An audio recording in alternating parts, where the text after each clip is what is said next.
빌립보서는요, 바울이 빌립보 감옥에 있을 때 보낸 편지입니다. 지금 바울은요, 빌립보 감옥에 한 2년 정도 갇혀 있었어요. 그리고 앞으로 감옥에서 나온다고 해도 그의 삶이 어찌 될지 앞날이 보장되어 있지 않아요. 황제 앞에서 지금 재판을 받아야 되거든요. 그는 이미 2년 동안 감옥에 있으면서 몸이 많이 쇠약해져 있어요. 그리고 그의 주변에는 사람들이 다 떠나고 별로 없어요. 무슨 기쁨이 있겠습니까? 무슨 즐거움이 있겠습니까? 무슨 낙이 있었겠어요? 그런데 그가 빌립보 교인들에게 편지를 보내면서 아주 엉뚱한 이야기를 썼어요.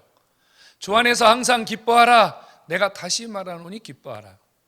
여러분, 감옥에 갇혀 있는 죄수가요, 자유로운 사람들에게 기뻐하라 이렇게 말합니다. 설득력이 있을까요? 자기는 감옥에 갇혀서 자유도 없고 기쁨도 없고 제 맘대로 아무것도 할 수 없는 사람이 마음껏 다니며 자유를 누리며 보고 싶은 거 보고 먹고 싶은 거 먹고 마음껏 사는 사람들을 향해서 기뻐해라, 기뻐해라, 기뻐해라. 누가 이 죄수의 말에 귀담아 듣겠습니까? 그리고 바울이 하는 말이 항상 기뻐하라 그래요. 항상 24시간 언제 어디서나 기뻐하라 그 말이에요. 가능합니까? 여러분 항상 기뻐하세요? 아침에 일어나서 지금까지 한 12시간 가까이 사셨을 거예요. 기뻐합니까? 근데 왜 그 아멘이 내 가슴속에 그렇게 확실하게 의미 있게 들려지지 않죠? 사실 우리는요, 항상 기뻐하는 거 매우 어렵습니다. 웃을 일이 있을 때 잠깐 웃을 수 있어요. 기분 좋으면 잠깐 기뻐할 수 있습니다. 그런데 그런 기쁨이 지속되는 건 매우 어려워요. 여러분들 주변에서 불의의 사고가 일어났다고 생각해 봅시다. 불이 났거나 자동차 사고가 났거나 누가 아프거나 문제가 생기면요, 조금 전에 웃었던 웃음은 어디론가 사라지고 맙니다. 기쁘며 여러분 찾아오지 않습니다. 누군가 여러분들에게 치명적인 상처를 줬다고 생각해 보십시오. 상처, 아픔, 가슴이 찢어질 만한 고통이 오는데 어찌 기뻐할 수 있습니까? 나는 기뻐할 수 있어요. 근데 내 어머니가 안 기뻐요. 내 아내가 안 기뻐요. 내 자식이 안 기뻐요. 기뻐할 수 있습니까? 기쁨이라고 하는 것이 24시간 항상 우리 안에서 우리의 삶을 기쁘게 만들 수는 없어요. 그런데 바울이 한술 더 떠서요, 내가 다시 말하노니 기뻐하라. 이 말은 반드시 기뻐해야 된다는 말이에요. 기뻐하지 않으면 안 된다는 말이에요. 왜 바울이 이렇게 기쁨에 목숨을 걸고 있을까요? 이 편지를 받은 빌립보 교인들이 감옥 안에서 자신들을 향하여 기뻐하라고 외치는 이 바울의 메시지를 얼마나 가슴으로 받아들였겠느냐는 말이죠. 제가 오늘 강단에서 여러분들에게 느닷없이 기뻐하세요, 다시 말하노니 기뻐하세요, 24시간 기뻐하세요, 어떤 상황에도 기뻐하세요, 기뻐할 수 있겠습니까? 참 기뻐하는 일이 매우 어렵습니다. 힘듭니다. 그런데도 바울은 기뻐하라 그래요. 이건 바울의 음성이 아니고 주님의 음성이거든요. 주님이 바울이라고 하는 사람을 통해서 빌립보 교인들과 오늘 다산중학교 성도들에게 기뻐하라는 음성을 주시고 있다는 거예요. 무엇 때문에 기뻐하라 그래요? 왜 이다지도 기뻐하라는 일에 지금 목숨을 걸고 있는 거죠? 한 가지 이유 때문이에요. 여러분, 기쁨이라고 하는 것은 나를 기분 좋게 만들기 위해서 기뻐하라는 말이 절대로 아니에요. 오늘 바울이 그리스도인들에게, 오늘 예수 믿는 저와 여러분들에게 기뻐하라고 하는 이유는요, 기쁨이라고 하는 것이 그리스도인들이 세상을 이길 수 있는 무기이기 때문입니다. 그리스도인들이 세상을 이길 수 있는 무기, 강력한 무기, 그게 뭐냐? 기쁨이라고 하는 거예요. 기쁨이 있을 때 우리가 세상을 이기고, 기쁨이 있을 때 우리의 신앙을 방해하고 우리의 삶을 찾아오는 수많은 문제들을 이겨낼 수 있는 에너지가 된다는 사실을 깨닫기를 축원합니다. 여러분, 사단은 누구를 표적으로 삼는 줄 아십니까? 나 오늘 기분 나빠, 나 오늘 우울해, 나 오늘 짜증났어, 나 오늘 모든 거 다 싫어, 이런 사람들을 사단이 표적으로 삼습니다. 그래서 그의 삶을 무너뜨립니다. 그를 그리스도인의 삶에서 무너지게 만듭니다. 그를 세상적으로 만들고 세상에서 타락시킵니다. 우리가 만일 매일 기뻐할 수 있다면, 우리가 정말로 기쁨으로 충만해질 수 있다면, 사단이 우리를 아무리 공격해도 우리가 무너지지 않는다는 사실입니다. 성도 여러분, 기뻐해야 그리스도인이고, 기뻐해야 그리스도인이 세상을 이기고, 기뻐해야 사단이 우리를 틈타지 못한다는 사실을 깨닫기를 바랍니다. 그래서 오늘 주님이 우리에게요, 기뻐하라고 말씀하시는 것은 여러분들을 맨날 웃고 다니는 미친 사람으로 만들려는 것이 아니라, 여러분들이 기쁨을 통해서 세상을 이기는 자, 세상 속에서 하나님의 자녀로 승승장구하게 만들려는 하나님의 놀라운 뜻이 있음을 깨닫기를 축원합니다. 기뻐해야 되거든요. 근데 기뻐하지 못하게 만드는 것들이 있어요. 그 중에 하나가 뭐냐면 염려라는 거예요. 근심, 걱정, 염려가 찾아오면 기뻐할 수 없습니다. 근데 여러분, 염려라고 하는 것은요, 불신앙에서 와요. 왜 불신앙에서 오냐면요, 염려는 자기가 모든 것을 해야 된다고 생각하기 때문에 염려하는 거예요. 내가 이 일을 어쩌지? 내가 이 문제를 어떻게 풀지? 내가 이걸 어떻게 해결할 수 있어? 내가 누구를 만나야지? 내가 어떤 방법을 찾아야지? 내가 자기가 모든 것을 해야 된다고 생각하는 사람들은 염려와 불안, 두려움, 여기에서 벗어날 길이 없습니다. 여러분들의 짐, 여러분들의 무거운 염려 누군가에게 맡겨야 돼요. 그런데 여러분, 부모에게 맡긴다고 생각해 보세요. 나 엄마 힘들어요, 나 아빠 힘들어요, 내 짐 좀 가져가세요. 그런데 부모님이 그 짐을 지고 또 끙끙 맵니다. 그러면요, 역시 그것도 내 문제예요. 아내에게 줬어요. 아내가 힘들어합니다. 잠을 못 잡니다. 남편이 힘들어하고 남편이 잠을 못 잡니다. 여러분, 그러면 내 짐은 벗어졌지만 아내가 힘들고 남편이 힘들고 자식이 힘들면 역시 또한 기뻐할 수 없습니다. 우리의 짐, 완벽하게 누군가 내 염려를 덜어갈 자에게 던져줘야 돼요. 한 분밖에 없어요. 주님이 우리에게 이런 말씀하신 거 기억하시죠? 너희들 수고하느냐, 너희들 무거운 짐을 졌느냐, 다 내게로 가져오너라. 내가 너희를 쉬게 하리라. 할렐루야. 내가 너희를 쉬게 하리라. 우리의 모든 염려가 주님에게 맡겨질 때, 주님에게 던져질 때 내 짐이 가벼워지고, 거기서 숨을 쉬고 거기서 기뻐할 수 있는 틈이 생기고 거기서 즐거워할 수 있다는 사실입니다. 너희 모든 염려를 주께 맡겨버려라. 그러면 그분이 다 담당해 주신다, 그 말입니다. 성도 여러분, 오늘 이 자리에 나오실 때 무거운 짐을 지고 오신 분 분명히 있을 거예요. 난 일 때문에 너무 힘들어. 나는 남편 때문에 너무 힘들어. 부인 때문에 너무 힘들어. 자식 때문에 너무 힘들어. 나는 누구 때문에 너무 힘들어. 나는 아파. 나는 마음도 아파. 몸도 아파. 나는 이것도 안 돼. 저것도 안 돼. 다 짐이거든요. 오늘 그거 다 주님 앞에 던져버리시고 기쁨을 회복하기를 주의 이름으로 축원합니다. 축원합니다. 여러분, 던지세요. 갖고 계시지 마세요, 여러분. 그거 던져야 돼요, 여러분. 주님이 여러분들의 무거운 짐을 내려놓을 때 돈을 요구하지 않아요. 대가를 요구하지 않아요.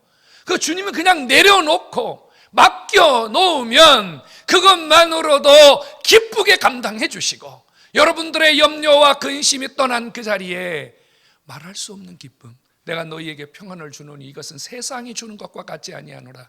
하나님이 주시는 진정한 기쁨이 여러분 삶에 일어나게 될 줄로 믿으시기를 축원합니다. 염려를 버리시고 기뻐하는 성도 되기를 주의 이름으로 축원합니다. 또 하나는요, 우리를 기뻐하게 하지 못하는 게 있는데, 그거는요, 부정적인 생각이에요. 부정적인 말이에요. 뭐 쉽게 말하면 원망, 불평, 이런 것들이에요. 나는 못해, 나는 안 돼, 나 같은 게 뭘 할 수 있어? 여러분, 우리가요, 우리 스스로에 대해서 자꾸 부정적인 생각에 사로잡히게 되면요, 나를 자꾸 짓누르게 되게 해요. 나를 자꾸 짓눌러요. 내가 나를 힘들게 만들어요. 내가 나를 숨을 못 쉬게 만들어요. 그러니 어찌 기뻐할 수 있겠습니까? 불평하는 자리, 원망하는 자리에 기쁨이 찾아올 수가 없습니다. 여러분, 미국 사람들은 아침에 일어나면 굿모닝 그래요. 우리는요, 아침에 일어나면서 아이고 죽겠다 이럽니다. 희한하죠? 아침에 하나님이 새 생명을 주셨는데 꼴딱 일어나서 주여 감사합니다 그래야 되는데 천근만근 아유 죽겠다 오늘은 어떻게 살아야 되냐 이럽니다. 무슨 기쁨이 있겠습니까? 바꿔야 돼요. 여러분들의 부정적인 생각, 부정적인 말, 여러분들의 원망, 불평, 짜증, 분노, 스트레스 다 여러분 바꿔야 돼요. 뭘로 바꿔요? 그냥 바꿔줘요? 아니에요. 안 바꿔줘요. 여기에서요 내 안에서 기쁨이 막 솟아 올라와야 되는데 중간쯤에 이 불평과 불만, 원망, 짜증, 이 스트레스 이런 것들이 여기에 꽉 막혀 있으면요 이 위하고 아래하고 소통이 안 돼요. 이 통로에 막혀 있는 이 기쁨을 방해하는 요소를 빵 뚫어내버려야 돼요. 뭘로 해결할 수 있습니까? 여러분, 우리 속에 있는 원망과 불평을 해결할 수 있는 방법은요 감사인 줄로 깨닫기 바랍니다. 감사하면요 불평이 바뀌어요. 감사하면요 원망이 바뀌어요. 여러분, 감사하면서 성질 내는 분 보셨어요? 에이 감사하다 이런 분 보셨냔 말이에요. 에? 아이고 기분 나빠서 감사해 이런 분 없잖아요. 여러분, 감사는요 감사하다는 생각이 드는 그 순간부터 내 속에서 어딘가 모르게 기쁨이 오는 거 깨닫기를 축원합니다. 어딘가부터요 감사가 시작되면 기쁨이 와요. 기쁨. 사단이요 감사하는 사람의 얼굴을 손을 댈 수가 없어요. 우리가 원망하고 불평하고 짜증내면요 사단이 보이지 않는 사단의 손이 와서요 자꾸 우리 얼굴을 일그러지게 만들어요. 우리 얼굴을 자꾸 불편하게 만들어요. 그런데 우리가 감사하면요 사단이 우리 얼굴을 이그러뜨리려고 준비를 했다가도 감사가 나오는 순간 사단이 손을 벌벌벌벌벌벌 떠는 거예요. 감사가 여러분들의 생각을 바꾸고 표정을 바꾸고 말을 바꾸고 삶을 바꾸는 줄로 믿으시기를 축원합니다. 감사하면서 여러분 속에 기쁨이 솟아나고 감사하면서 웃음이 솟아나고 감사하면서 행복해지고 감사하면서 일이 잘 되는 줄로 깨닫기를 축원합니다. 감사가 필요해요. 감사가 나를 기쁨으로 바뀌어요. 우리가 기뻐해야 되는 또 하나 결정적인 이유는요 감사는요 우리를 치유하는 능력이 있음을 깨닫기를 축원합니다. 여러분, 이 감사가 너무 신비하고 놀라운 것은요 우리가 기뻐할 때마다 우리의 육신이 우리의 영혼이 질병으로부터 치유되고 건강해지는 능력이 나타나는 줄로 믿기를 축원합니다. 제가 이 설교를 준비하면서 책 한 권을 훌쩍 읽었어요. 웃음이라고 하는 책이에요. 여러분, 저는 그 책 한 권을 읽으면서 혼자 바보처럼 웃었습니다. 웃겨서 웃은 게 아니고요 억지로 웃었어요. 그 책을 읽으니까요 웃어야 되겠더라고요. 안 웃으면 내가 환자더라고요. 안 웃으면 내가 이상한 사람이더라고요. 그래서 책장을 넘기면서 그냥 이러면서 책장을 넘겼어요. 여러분, 하나님이 우리를 만드실 때 우리가 기뻐하면 기뻐할수록 우리 속에 치유의 에너지가 생성되어서 우리를 질병으로부터 건강하도록 주께서 우리를 만드셨다는 사실을 믿으시기 바랍니다. 그래서 옛날 어른들은요 하나님의 그러한 신비한 사실을 몰랐어요. 그러면서 이렇게 말했어요. 일소 한 번 웃으면 한 번씩 젊어지고 일로 한 번씩 화내면 한 번씩 늙어진다. 성도 여러분, 웃음이 나를 치료하고 웃음이 나를 회복시키고 웃음이 기쁨이 내 육과 영을 건강하게 만드는 능력이 있음을 깨닫기를 축원합니다. 오늘 하나님이 우리에게 이렇게 말씀하시거든요. 항상 기뻐해라. 다시 말하노니 기뻐하라. 왜요? 우리가 항상 기뻐할 때 하나님이 우리에게 건강 주시기 위하여 기뻐하라고 하신 줄로 믿으시기 바랍니다. 다시 말하노니 기뻐하라. 아프지 말고 건강하게 살려면 다시 말하노니 기뻐하고 건강을 회복하라는 주의 음성인 줄로 믿으시기를 축원합니다. 나이 드실수록 웃으셔야 돼요. 정말로요. 나이 드실수록 웃으셔야 돼요. 나이 드신 분들이요, 인상 쓰고 근엄하게 앉아 있으면 곁에 아무도 없어. 웃어야 돼요. 거지도요, 웃는 얼굴로 동냥을 하면 돈을 얻습니다. 성질내고 화내고 이러면요, 있는 것도 거절당합니다. 성도 여러분, 주님이 오늘 우리에게 건강하게 하시려고 여러분들에게 기뻐하라고 하신 줄로 믿으시고 기쁨을 통해서 잃어버린 영과 육이 회복되는 역사가 있기를 주의 이름으로 축원합니다. 웃으셔야 돼요. 어때요, 여러분? 설교를 들으면서 나는 얼마나 기뻐하고 사는가 한번 점검해 보고 싶지 않습니까? 나는 과연 하루에 몇 번이나 웃는가? 나는 남편을 보고 몇 번 웃는가? 부인을 보고 몇 번 웃는가? 자식을 보고 몇 번 웃는가? 내 자식들은 나를 바라보면서 과연 웃는가? 어느 부인은 이랍디다. 남편만 보면 심장이 벌렁거린다고. 아직도 막 남편만 생각하면 어떻게 해야 될지를 모른다고요. 왜? 남편이 무서우니까. 보기만 하면 윽박지르고, 보기만 하면 화내고, 보기만 하면 욕하고. 여러분, 어떻게 이렇게 살 수 있습니까? 이것은 사람을 죽이는 거예요. 이거는 여러분, 우리의 삶을 죽이는 거예요. 주님은 이렇게 죽어가는 우리의 삶이 회복되기를 원하세요. 그래서 기뻐하라고 하신 거예요. 오늘 이런 여러분들의 어제까지의 삶이 있다면 오늘 다 청산해버리시고 기쁨으로 여러분들의 모든 삶이 회복하는 은혜가 있기를 주님의 이름으로 축원합니다. 성경이 이렇게 말하는 거 기억하십니까? 여러분, 상추쌈, 배추 한 포기를 먹으면서 기뻐하는 것이 살진 소를 잡아먹으면서 싸우고 다투는 것보다 나으니라. 여러분, 사람은 좋은 옷을 입어서 기쁜 게 아닙니다. 사람은 맛있는 음식을 먹어서 기쁜 게 아닙니다. 정말로 사람이 기쁜 것은요, 기쁨을 누릴 수 있는 사람, 기쁨을 누릴 수 있는 환경, 기쁨을 누릴 수 있는 뭔가가 우리 속에서 계속되고 있기 때문에 행복한 겁니다. 돈은 별거 아니에요, 여러분. 저는 목회하면서 정말 많은 사람을 봤습니다. 돈 별거 아닙니다. 명예, 그것도 별게 아닙니다. 그것 때문에 기뻐하는 것은 참으로 어리석고 미련한 일입니다. 여러분, 솔로몬을 아십니까? 솔로몬이 전도서 2장 1절로 11절에서 이렇게 말했어요. 나는 그동안 웃고 즐거워했던 시간들이 미친 짓이었다.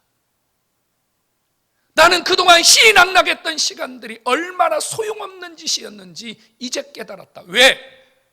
자기는 술을 많이 먹고 쾌락을 즐기면 기뻐할 줄 알았어요. 그래서 그는 엄청난 양의 술을 퍼먹었습니다. 술을 마실 때는 기뻤습니다. 즐거웠습니다. 행복한 듯 보였습니다. 그러나 술을 깬 뒤에는 술을 먹기 이전보다 더 깊은 고통과 더 깊은 절망이 그를 사로잡았습니다. 그래서 그는 바꾸었어요. 사업을 크게 해보자. 집을 더 지어보자. 노비를 더 만들어보자. 정원을 가꾸어보자.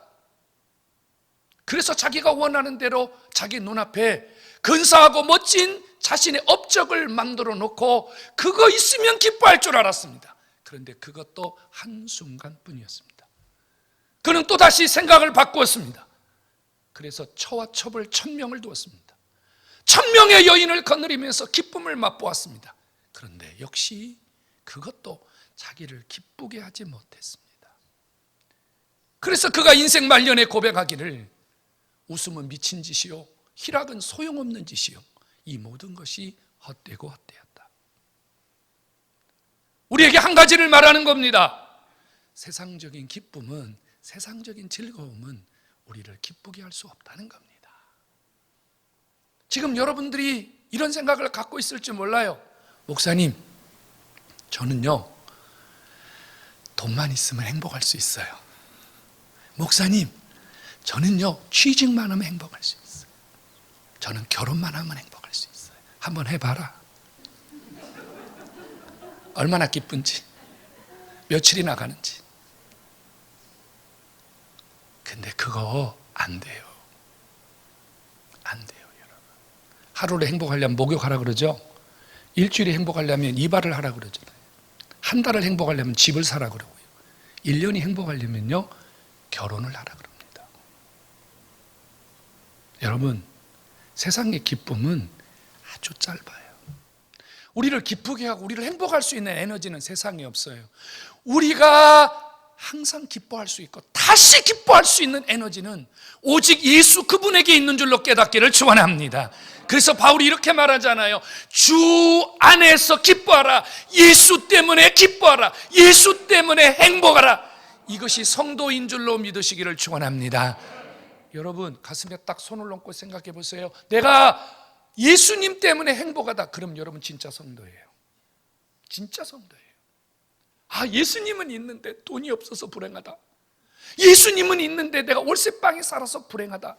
예수님은 있는데 뭔가 부족해서 그래도 나는 좀 불행하다고 느낀다면 죄송합니다. 여러분들의 신앙에 점검이 필요합니다. 바울이 차디찬 로마 감옥에서요, 주 안에서 항상 기뻐하라. 다시 말하노니 기뻐하라고 말하는 것은요, 조건이 아니고요, 상황이 아니고요, 환경이 아니고요, 오직 예수 때문에 기뻐하라는 말인 줄로 깨닫기를 축원합니다. 예수가 기쁨, 그 예수가 세상을 이기는 강력한 무기요, 에너지요, 힘인 줄로 깨닫기를 축원합니다. 그 예수가 여러분 안에 있으면 여러분 기뻐할 수 있어요. 진짜 기뻐할 수 있어요. 진짜 기쁨의 근원지는요, 사람이 아니에요. 예수가 기쁨이 될 때 우리가 진짜 기뻐할 수 있고 제대로 기뻐할 수 있고 그 기쁨으로 세상을 이길 수 있음을 다시 한번 깨닫기를 축원합니다. 기쁨의 기준을 바꾸세요. 기쁨의 기준 말이에요. 여러분들의 기쁨의 기준이 예수가 아니면 여러분들은 상황에 따라서, 조건에 따라서, 여건에 따라서 여러분들은 자꾸 기뻐했다 안 했다, 기뻐했다 안 했다 이렇게 할 수밖에 없는데, 예수가 기쁨의 기준이 되어버리면 세상에 그것은 있어도 없어도 기뻐할 수 있다, 그 말이에요. 하박국이 그랬잖아요. 외양간에 소가 없고 감람나무에 소출이 없고 포도나무에 열매가 없을지라도 나는 주님 때문에 기뻐한다. 이게 주 여호와는 나의 힘이시라. 할렐루야. 주 여호와는 나의 힘이시라. 예수 때문에 기뻐해야 돼요. 예수. 기쁨의 기준을 바꾸세요. 그리고 기쁨이 우리 안에서 계속 지속되려면요, 기쁨을 지켜야 돼요. 기쁨을 빼앗기지 말아야 돼요. 기쁨 관리가 필요해요. 기쁨 관리가 필요해요. 내 안에 한번 솟아난 이 기쁨이 나에게서 떠나가지 않기 위해서는요, 우리가 기쁨 관리가 필요한데 유혹 앞에서 자신을 지켜야 돼요. 예수님의 기쁨을 빼앗아 가려는 세상 유혹이 있어요, 여러분. 이 유혹 앞에서 여러분들이 자신을 지켜야 기쁨을 빼앗기지 않아요. 세상적인 욕망을 스탑하셔야 돼요. 세상 것은 안 돼요, 여러분. 그것으로부터 여러분들을 철저하게 관리해야만이 여러분 안에 있는 주님이 주신 기쁨이 유지될 수 있고 그 기쁨이 여러분 삶을 날마다 이기게 만들 수 있습니다. 여러분, 기쁨에도 레벨이 있어요. 레벨. 기쁨에도 수준이 있단 말이에요. 응? 맛있는 거 먹을 때 기뻐하는 사람, 좋은 옷 입을 때 기뻐하는 사람, 이건 육적 기쁨이에요. 정적인 기쁨이요, 마음의 평안. 나는 그까짓 거 먹는 거 마시는 거 별로 관심 없어, 나는 마음이 평안하면 돼. 이거는 정적인 기쁨. 거기에 한 단계 더 올라가면요, 영적인 기쁨이 있어요. 먹고 입고 마시는 거, 세상적인 평안보다 은혜를 받아야 기뻐하는 거예요. 주님이 주시는 세계를 알아야 기뻐하는 거예요. 여러분, 주님이 주신 이 참된 기쁨은요, 육적인 기쁨, 정적인 기쁨하고는요 비교할 수 없는 거예요. 여러분들의 기쁨의 영역이 육적인 것에서 정적인 것으로, 정적인 것에서 영적인 것으로 이 수준이 좀 올라가 가지고요, 주님이 주시는 그 기쁨으로 여러분들의 삶이 지금보다 10배나 100배나 행복해지는 기적이 일어나기를 주의 이름으로 축원합니다.